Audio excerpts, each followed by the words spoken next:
warahmatullahi wabarakatuh. Kembali lagi di program BTS Bidan True Story episode ke-8. Pada kali ini saya Binalisa Rahayu akan mengunjungi salah satu member RBC.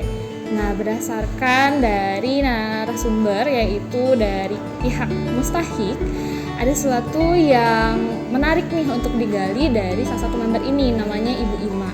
Nah, Ibu Ima ini sudah menginjak kandungan 9 bulan usianya. Nah, baru 1 kali periksa dan itu juga pada saat diterima di RBC karena keterbatasannya. Selain itu juga Ibu Ima masih tinggal menumpang di orang tuanya dan keadaannya juga sangat mengkhawatirkan. Penasaran bagaimana kisahnya? Tapi sebelum itu jangan lupa like, jangan lupa komen, jangan lupa subscribe, dan jangan lupa berbagi.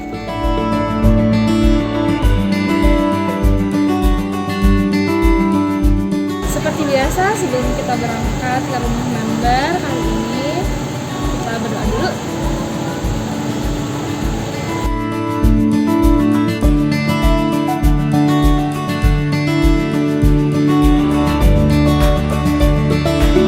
Nah, sahabat BTS, jadi beberapa hari yang lalu sebelum saya mengunjungi rumah Ibu Ima yang akan kita kunjungi sekarang ini, saya mendapatkan foto keadaan rumah dari Ibu Ima. Nah, ini pun ibunya menumpang di rumah orang tuanya bersama suami dan anak-anaknya.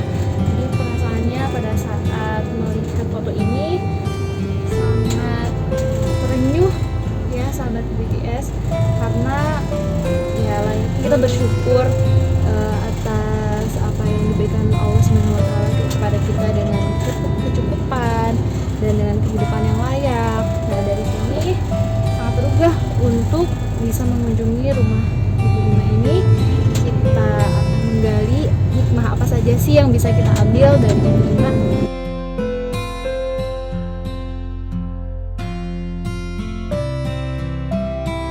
Oke sahabat BTS, sebelum kita sampai di rumah Ibu Ima, kita mau belanja dulu sedikit oleh-oleh buat Ibu Ima. Yuk.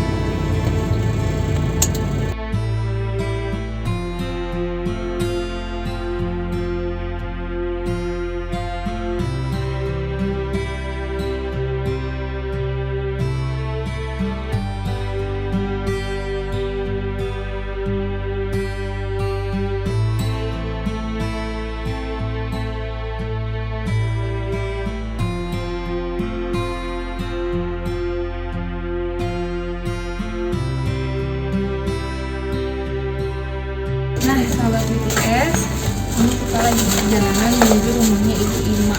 Dan kita sekarang kita belum alamatnya nih, soalnya lumayan jalannya itu masuk gang sempit dan berkelok-kelok.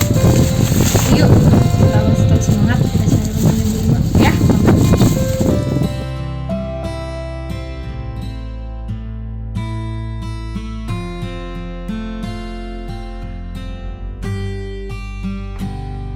Teman-teman, alhamdulillah ini setelah pencarian yang cukup lama dan kita muter-muter dulu, akhirnya ketemu sama ibunya di tengah jalan. Yuk, alhamdulillah ya udah bisa ketemu.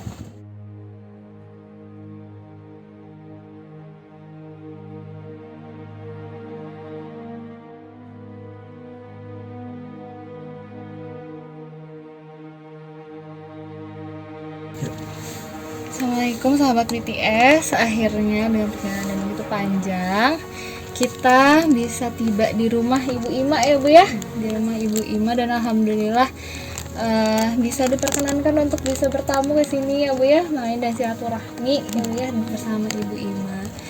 Nah Ibu di sini udah berapa lama Bu tinggal di sini, di daerah sini maksudnya, dari Ibu kecil atau gimana?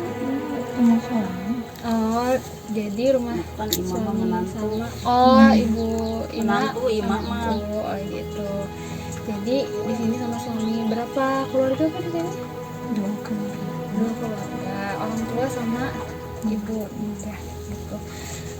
Ibu katanya baru periksa 1 kali ya Bu ya selama kehamilan. Baru tahu RBC atau gimana Bu? Bisa diceritain? Kalau RBC kemarin ada yang nyaranin tetangga kan padahal sebenarnya udah lama sih tahu ya, Dari waktu Ramadan sih mau udah ke RBC, cuman kata suami lihat dulu perkembangannya, dikumpulin dulu. Cuman kan lihat kondisi nggak itu gimana ya, nggak terkumpul, cuman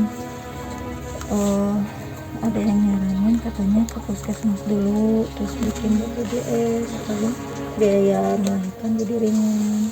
Jadi sebenarnya saya dua pilihan, yang satu kan bikin BPJS, yang satu lagi saya nyobain aja ke RBC gitu. Jadi alhamdulillah di RBC diterima gitu. Cuman pertama kali sih cuman nyobain aja gitu. Terus kan pas kesana dilihat katanya di formulir ya maksimal kan 7 bulan kesana. Iya. Cuman saya nyobain aja gitu berapa kali di ACC, tapi alhamdulillah di ACC.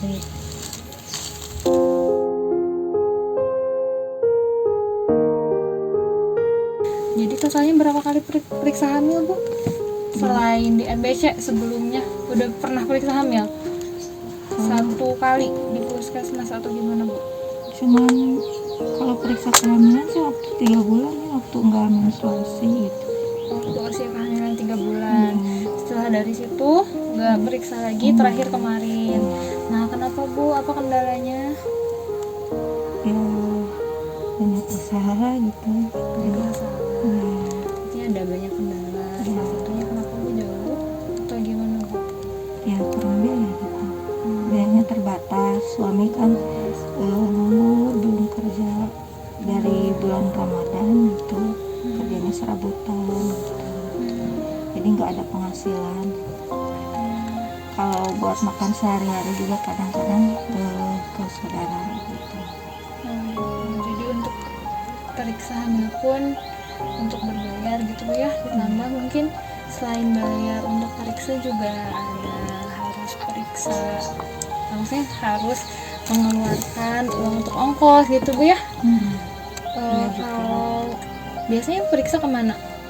Maksudnya sebelum ke RBC kan ke puskesmas. Nah itu kan ada ongkosnya ya Bu ya. Ke RBC juga mungkin Ibu ada keluar ongkos. Tapi lebih dekat kemana Bu? Ke RBC atau ke yang terdekat di sini di mana Bu? Di bidan atau di puskesmas? Di Bidan atau puskesmas.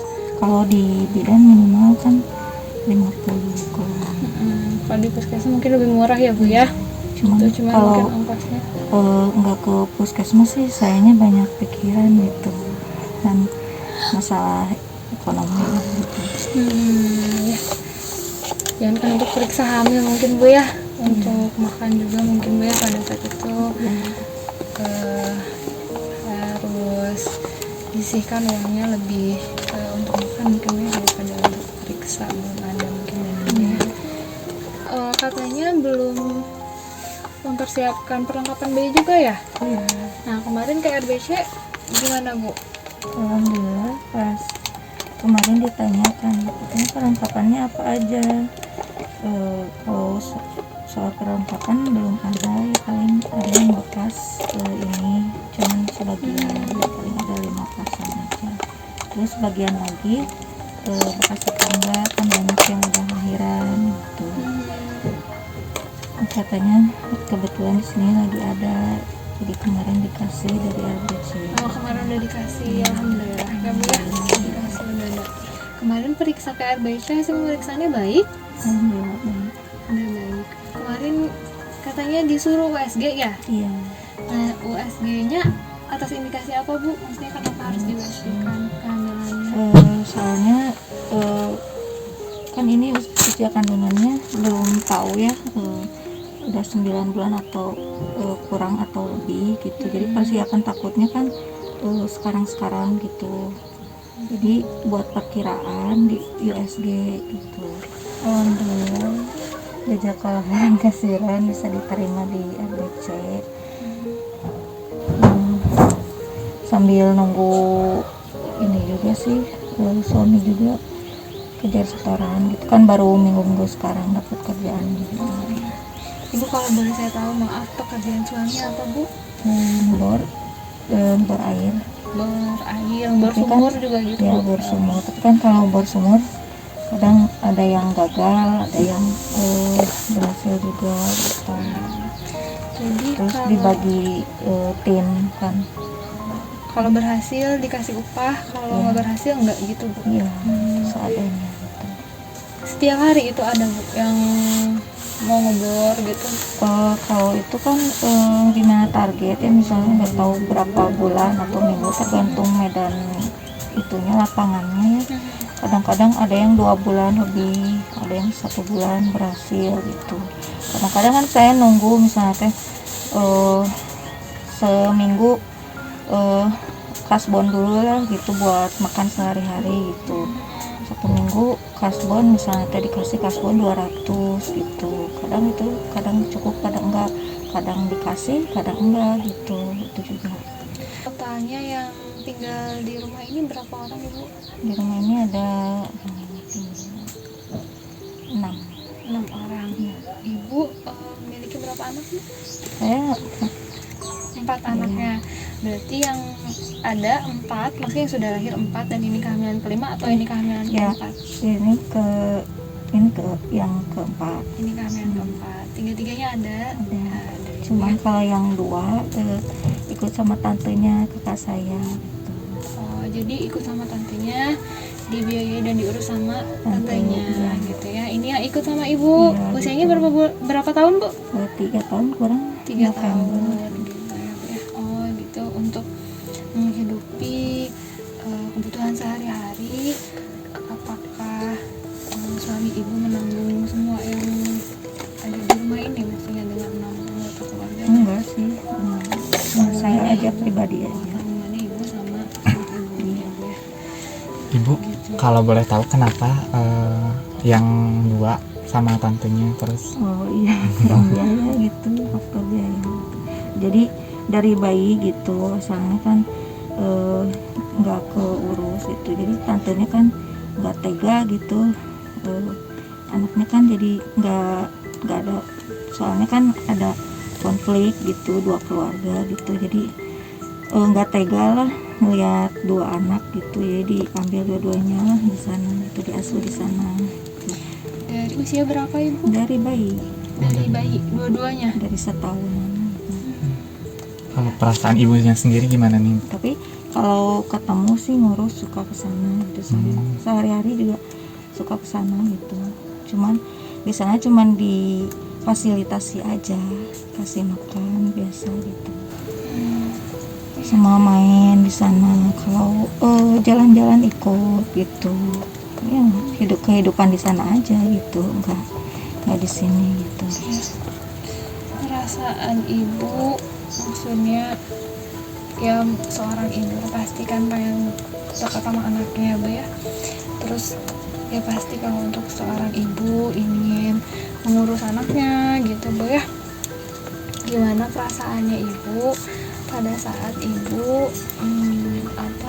memberikan izin untuk kedua anak ibu diasuh oleh adik ibu berarti ya?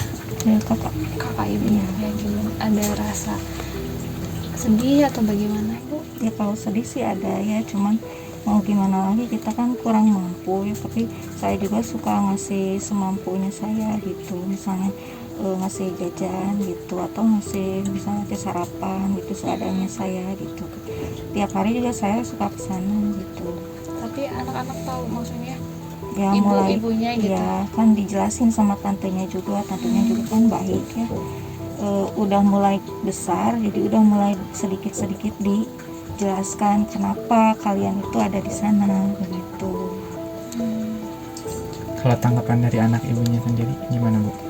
Ya namanya juga anak-anak ya, kadang bertanya gitu, kenapa sih saya di sini nggak sama ibu gitu. Iya. Mereka masih bisa ada akses ya Bu ya untuk kesana, ibu bisa sering berkunjung, masih bisa melihat anak-anak ya Bu ya gitu. Berarti adiknya tahu nih kakaknya di sana. Iya, sering sering main Iya, di sana. sering. Iya. Ya, RBC ini jadi jalan buat ibu mengurangi beban ibu gitu ya. Alhamdulillah ibu udah dipertemukan dengan RBC dan memang itu tepat gitu Bu ya. Ibu ada di RBC dan menerima bantuan RBC. Terus ibu mulai dari sekarang jangan sungkan ke RBC, apapun yang ibu butuh, misalnya ibu ada kekurangan untuk makan, untuk apa, ada kok kita ya Bu ya.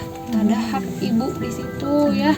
Jadi jangan sampai RBC nggak tahu nih ibu lagi kesusahan, atau misalnya ibu nggak bisa makan gitu, RBC nggak tahu gitu ya, karena memang di situ di RBC ada hak ibu ya. Jadi jangan sungkan kalau ada apa-apa mau ke RBC aja ya gitu. Ibu sudah ada di lembaga yang tepat gitu ya. Itu sih kalau saran saya. Semoga ibu sehat terus ya Bu ya. Besok USG-nya mudah-mudahan baik ya Bu ya.